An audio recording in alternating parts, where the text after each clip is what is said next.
दिया हाथ में थमा दिया, दिया हाथ में थमा दिया।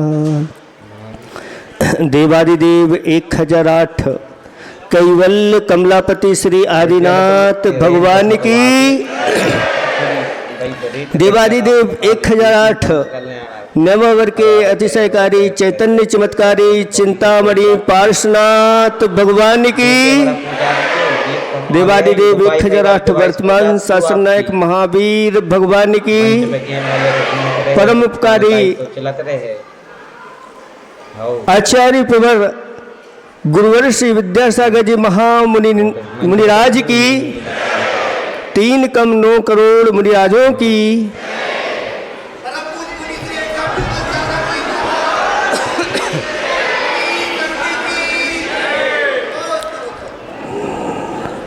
धर्म स्नेही भवात्माओं,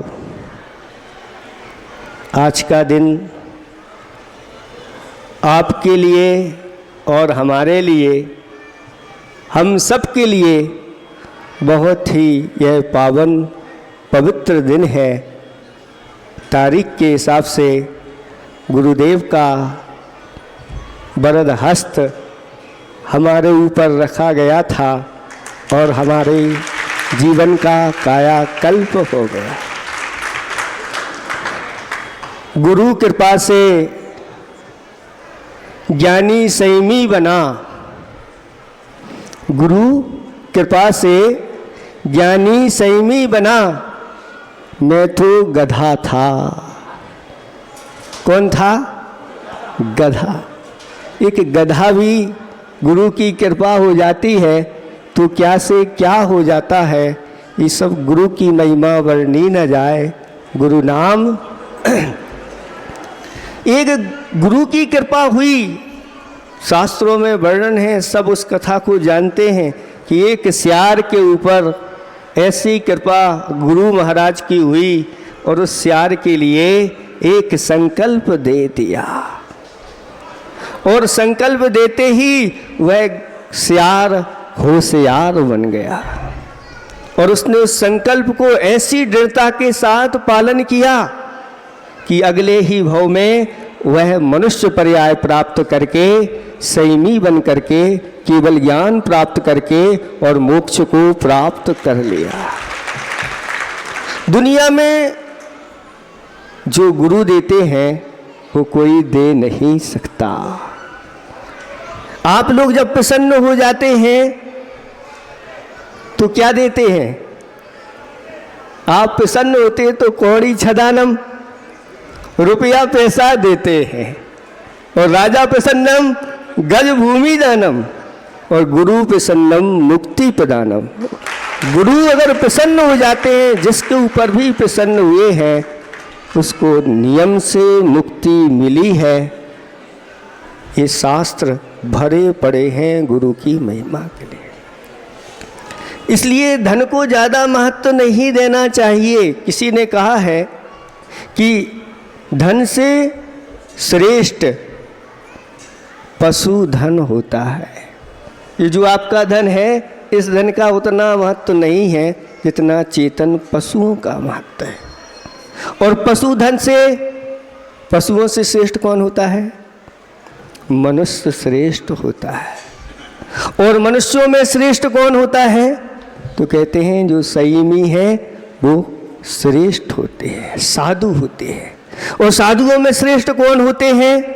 तो जो आचार्य भगवंत हैं वो श्रेष्ठ होते हैं। और आज इस पंचम काल में भी, इस भारतवर्ष में आचार्यों में भी कोई श्रेष्ठ है तो मेरे गुरुदेव विद्यासागर जी महामुनिराज हैं, जिनकी प्रशंसा देवगण भी करते रहते हैं, जिनकी सेवा में निरंतर लगे रहते हैं। कहा है कि सारी दुनिया जिनको कहती, सारी दुनिया जिनको कहती विद्यासागर संत हैं, मेरी श्रद्धा भक्ति कहती विद्या गुरु भगवंत हैं। शास्त्रों में वर्णन आया है, शास्त्रों में वर्णन आया है कि जिसकी भिक्षा शुद्धि है, जिसकी वचन की शुद्धि है, और जिसकी हृदय की शुद्धि है उस कलिकाल में साक्षात भगवंत का रूप है। मैंने ना तीर्थंकर देखे ना अरिहंत मिले, मैंने ना तीर्थंकर देखे ना अरिहंत मिले, विश्व वीर आदिक 24 ना भगवंत मिले, भगवंतों अरहंतों जैसे, भगवंतों अरहंतों जैसे विद्या गुरु निर्ग्रंथ हैं, मेरी श्रद्धा भक्ति कहती विद्या गुरु भगवंत हैं। समो शरण ना देखा मैंने, समो शरण ना देखा मैंने, कैसा वो होगा, और गुरुवर संग देखकर लगता ऐसा ही होगा। समो शरण ना देखा मैंने, कैसा वो होगा, गुरुवर संग देखकर लगता ऐसा ही होगा। समो शरण के नायक जैसे विद्या गुरु अरहंत हैं, मेरी श्रद्धा भक्ति कहती विद्या गुरु भगवंत हैं। दिव्य देशना सुनी न मैंने, क्या होती होगी, दिव्य देशना सुनी न मैंने, क्या होती होगी, सुन के गुरु के प्रवचन लगता ऐसी ही होगी, सुनकर गुरु के प्रवचन लगता ऐसी ही होगी। शब्द शब्द अक्षर अक्षर सुन खिलते आत्म वसंत हैं, मेरी श्रद्धा भक्ति कहती विद्या गुरु भगवंत है। ईस अर्चना हुई न मेरी, ईस अर्चना हुई न मेरी, गया न चारों धाम, शास्त्रों का अभ्यास मुझे ना मिला ना आत्म राम, लेकिन गुरु को पाके लगता मिल गए सारे धाम हैं, मेरी श्रद्धा भक्ति कहती गुरुवर भगवंत हैं। इस कली काल में ऐसे भगवंत स्वरूप हमारे लिए गुरुदेव मिले हैं और 24 वर्ष हमारे पूर्ण हो गए। कब ये 24 वर्ष निकल गए पता नहीं चला। ऐसा एक दिन अंत भी आएगा, पता नहीं चलेगा। और जिस लक्ष्य पर हम आगे बढ़े हैं, गुरुदेव की कृपा से वह लक्ष्य भी तो ऐसे ही निकल जाता है। बड़े आनंद के साथ निकल रहे हैं। कष्टों में भी संयमी मुनियों को बहुत आनंद आता है। उपसर्ग परिचय आते तो घबराते नहीं, आनंद बनाते, भागते नहीं। अहो भाग कर्म निरा के ये साधन मिले हैं। गुरुदेव देखो कितने उपसर्ग और परिचय सहन करते हुए भी, और ऐसे जब विहार करते हैं तो लगता है कि अपनी मंजिल उनके बिल्कुल सामने ही है। और कैसे कहाँ से विहार किया था गुरुदेव ने। पिछले वर्ष आपने लोगों ने सबने सुना कि रहली पटनागंज से विहार करके और सिरपुर की यात्रा उन्होंने पूर्ण की, और उनकी ही वहाँ पर साधना के प्रभाव से कितने वर्षों से बंद पड़े हुए ताले खुल गए कि गुरुदेव की। और वहाँ से विहार करके कहाँ से कहाँ अमरकंटक आ गए, और फिर पुनः उसी ओर की ओर विहार कर रहे हैं। ऐसी वृद्ध अवस्था में पंचम काल में इससे बड़ा अतिशय और क्या चाहते हैं आप। ऐसी महान मूर्ति जिनके दर्शन मात्र से ही लोगों के पाप गलने लग जाते हैं, लोगों के ऐसे रोमांचित हो जाते हैं, हर्ष से उनके रोम रोमांचित होकर के खिल जाते हैं, लेकिन उन्हें सब कुछ मिल गया दर्शन मात्र से।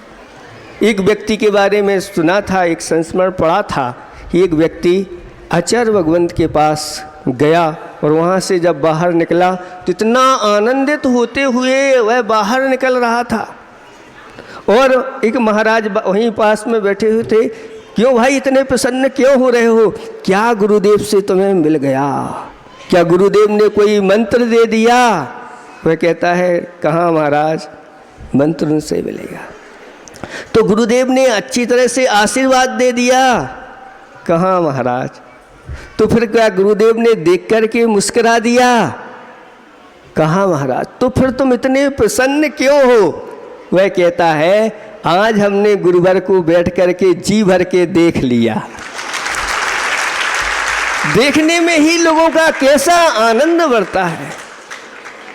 जिन्होंने मोह को तिलांजलि दे करके और मोक्ष मार्ग पर बढ़ कर के आज कितने बड़े उन्होंने काम किए हैं, उनके बारे में वचनों के द्वारा कह नहीं सकते। बस थोड़ी स्तुति के माध्यम से अपना संतोष धारण कर लेते हैं। वास्तव में उनके गुणगान करते हुए संतोष किसी को होता नहीं। कहा है कि मोह महाबला है, मोह महाबला है और मोक्ष क्या कला है। दुनिया की सर्वश्रेष्ठ कोई कला है तो वह है मोक्ष। कला 72 पुरुष की, चामे 2 सरदार, एक जीव की जीविका, एक जीव उद्धार। तो मोह महाबला है और मोक्ष क्या कला है। रत्नत्रय मार्ग पर जो चला है वही निर्मला है, वही निर्मला है, वही निर्मला। जग, जीवन, यौवन, यह सब जल का बुलबुला है। जग, जीवन, यौवन जल का बुलबुला है। इनसे निर्मोह हो जो खुद में ही घुल मिला है, वही निर्मला है, वही निर्मला है, वही निर्मला। पंचाचार का वृक्ष, आचार्य भगवंत कैसे होते हैं? पंचाचार का स्वयं पालन करते हैं और अपने शिष्यों को भी करते।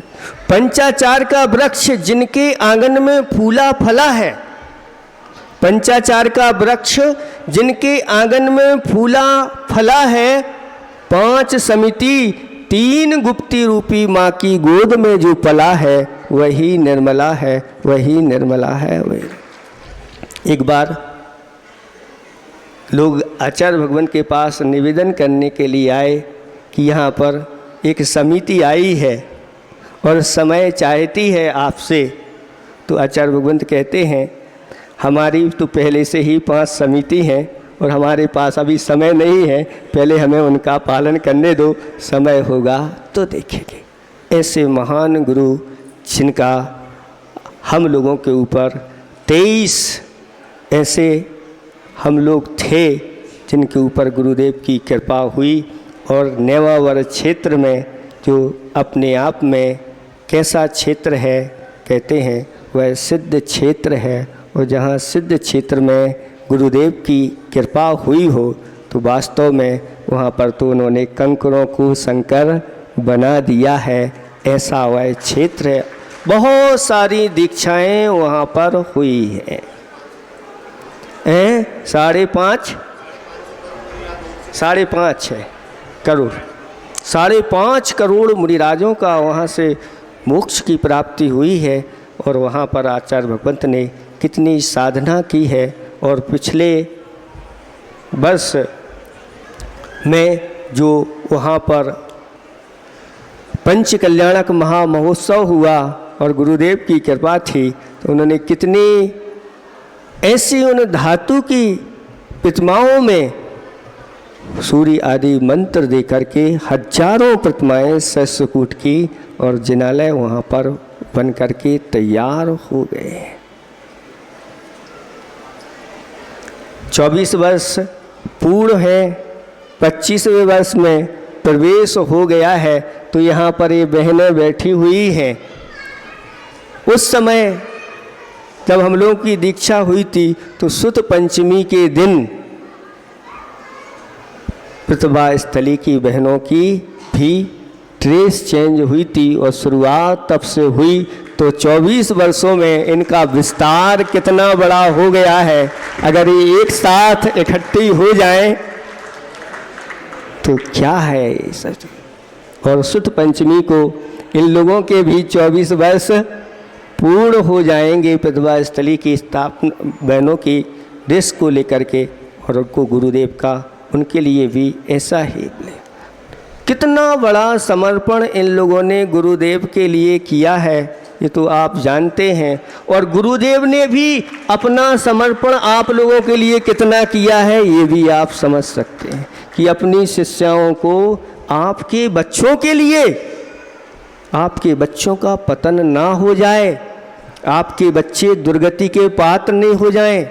क्योंकि आज बच्चे बहुत आगे बढ़ रहे हैं, लेकिन संस्कार से विहीन अगर आगे बढ़ते हैं बच्चे, तो उनकी प्रगति का युग नहीं है, वो दुर्गति का युग है। संस्कार विहीन अगर बच्चे आगे बढ़ते हैं और अनेक कुसंस्कारों को लेकर के अनेक स्थानों पर पहुंच जाते हैं, लेकिन उनका भविष्य अच्छा नहीं होता। लेकिन गुरुदेव की कृपा ऐसी है कि बच्चे यहाँ संस्कार के साथ आगे बढ़ेंगे और ये अनेक पदों के ऊपर भी पहुँचेंगे और इनका भविष्य भी बहुत उज्जवल होगा।